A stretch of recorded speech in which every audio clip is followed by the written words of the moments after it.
नमस्कार, मी डॉक्टर धनंजय वारे, कार्डिओलॉजिस्ट, आरोग्य सदन हॉस्पिटल इथून आपल्याशी संवाद साधतोय. आज आपण वैद्यकशास्त्रातला एक मजेशीर प्रकार म्हणजे व्हाईट कोट हायपरटेन्शन याबद्दल आपण जाणून घेऊया. ब्लड प्रेशर म्हणजे काय?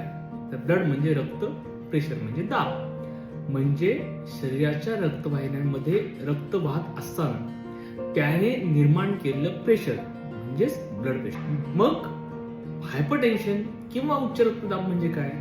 तर आपल्या सगळ्यांना माहिती आहे की ब्लड प्रेशर जेव्हा आपण आकडेवारीमध्ये सांगतो त्यावेळेस त्याच्यात दोन आकडे असतात. वरचा आकडा ज्याला आपण सिस्टॉलिक किंवा वरचं ब्लड प्रेशर म्हणतो आणि खालचा आकडा म्हणजे डायस्टॉलिक त्याला आपण खालचं ब्लड प्रेशर म्हणतो. असं ब्लड प्रेशर समजा 140 सिस्टॉलिक किंवा 90 डायस्टॉलिक यापेक्षा जास्त असेल तर आपण त्याला हायपरटेन्शन, उच्च रक्तदाब हा आजार किंवा सामान्य भाषेत त्याला ब्लड प्रेशर म्हणतो.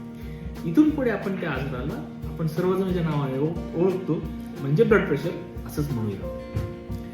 आता ज्यांना ब्लड प्रेशरची गोळी सुरू झाली आहे त्यांनी भूतकाळात जाऊन थोडं आठवा बरं. अशा रुग्णांना जेव्हा पहिल्यांदा कळलं त्यांचं ब्लड प्रेशर वाढलेलं आहे त्यावेळेस त्यांची गोळी लगेच सुरू झाली का बीपीची? याचं उत्तर बहुधा नाही असं असावं. कारण जेव्हा केव्हा पहिल्यांदा ब्लड प्रेशर वाढलेलं असतं डॉक्टर त्यांना काही दिवस रेग्युलरली ब्लड प्रेशर चेक करायला सांगतात आणि त्यांच्या आकडेवारीच्या निष्कर्षावरनं ठरवलं जातं की यांना बीपीच्या औषधांची गरज आहे की नाही. असं का? तर त्याआधी आपण ब्लड प्रेशर का वाढतं याच्याकडे जाऊ. जसं भौतिकशास्त्रामध्ये शिकवल्याप्रमाणे प्रेशर हे अनेक घटकांमुळे वाढतं तसं शरीरातलं ब्लड प्रेशर सुद्धा शरीरात आणि शरीराबाहेर घडणाऱ्या अनेक घटक आणि क्रिया यांच्यावर रिॲक्शनल स्वरूपात कमी जास्त होऊ शकतो. उदाहरणादाखल आपण पहिलं पाहूया जो आजचा आपला टॉपिक आहे.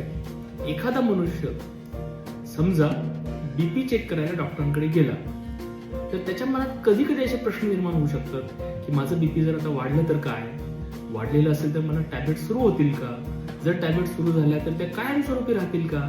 त्याचा माझ्या शरीरावर दुष्परिणाम होईल का? साईड इफेक्ट होईल का?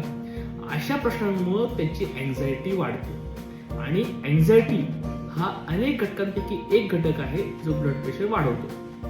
आता हाच मनुष्य समजा डॉक्टरांनी समजून सांगितल्यानंतर किंवा घरच्या नॉर्मल वातावरणात गेल्यानंतर त्याचं बीपी मोजलं तर बऱ्याच वेळा ही भीती गेल्यामुळे त्याचं बीपी नॉर्मल होऊन जातं. म्हणजे हे वाढलेलं ब्लड प्रेशर आजार होतं का किंवा हायपरटेन्शन होतं का किंवा बीपी होतं का? तर नाही. त्याच्या भीतीला दिली गेलेली ही एक प्रकारची प्रतिक्रिया होती आणि उपचार हा आजाराला असतो, प्रतिक्रियेला नसतो. जशी भीती गेली तसं बीपीही गेलं. याला वैद्यकीय भाषेत व्हाईट कोट हायपरटेन्शन म्हणतात. याला उपचारांची गरज नाही. तर याचं निदान कसं करायचं?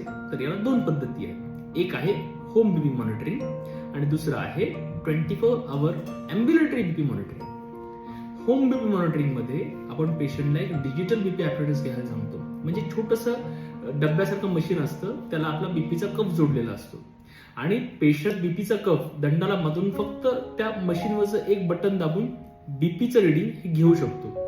याच्यामध्ये हार्ट रेट सुद्धा येतो. हे रिडिंग रेग्युलरली दिवसातनं 1 ते 2 वेळेस घेतलं जातं आणि ते पेपरवर लिहून ठेवायला सांगितलं जातं आणि अशा 7, 8, 10, 15 दिवसांचं जे काही रिडिंग आहे त्यांच्या रिडिंगवरून एक निष्कर्ष काढला जातो आणि मग पेशंटचं ब्लड प्रेशर जास्त आहे की नाही आणि त्यांना उपचारांची गरज आहे की नाही हे कळतं. दुसरं म्हणजे 24 आवर ॲम्ब्युलेटरी बीपी मॉनिटरिंग. यामध्ये डिजिटल बीपी ॲपरेटस सारखंच एक मशीन असतं परंतु ते कंटिन्युअसली पेशंटला लावलं जातं, बांधलं जातं आणि ठराविक अंतराने अर्धा तास, 1 तास या अंतराने ऑटोमॅटिकली ते मशीन बीपी मोजतं आणि त्याचा डेटा जो आहे तो मशीनमध्ये स्टोअर केला जातो. असं ब्लड प्रेशर 24 तास मोजलं जातं आणि कम्प्युटरद्वारे त्या डेटाचं अनालिसिस करून पेशंटचं ब्लड प्रेशर वाढलेलं आहे की नाही याचं निदान केलं जातं आणि मग पेशंटला औषधांची गरज आहे की नाही हे ठरवलं जातं. पैकी होम बीपी मॉनिटरिंग हा खूप कॉमनली वापरला जाणारा प्रकार आहे आणि तो पूर्णत्व सोपा आहे. म्हणून पेशंटचं घरी बीपी मोजलं जातं. समजा पेशंटचं हॉस्पिटलचं आणि घरचं ब्लड प्रेशर सुद्धा जास्त असेल तर मग पेशंटला उच्च रक्तदाब, हायपरटेन्शन किंवा आपण म्हणतो ब्लड प्रेशरचा आजार आहे असं म्हणतो त्यावेळेस त्यांना उपचारांची गरज असते.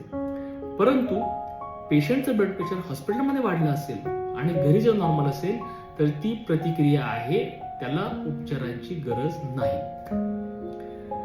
जसं अँझायटी किंवा भीती आपल्या ब्लड प्रेशरवर परिणाम करते, त्यासारखेच अनेक घटक आहेत.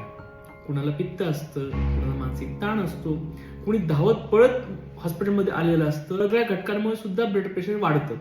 आणि जसे हे घटक नॉर्मलाइज होतात, म्हणजे ज्याला पित्ताचा उपचार केला जातो, ज्याची भीती कमी करण्यासाठी टॅबलेट दिली जाते किंवा काउन्सिलिंग केलं जातं, किंवा असा धावत पळत आलेला पेशंट शांतपणे 5-6 मिनिट बसतो आणि त्याच्यानंतर बीपी चेक केलं जातं, अशा वेळेस त्याचं बीपी हे आपोआप नॉर्मल होतं.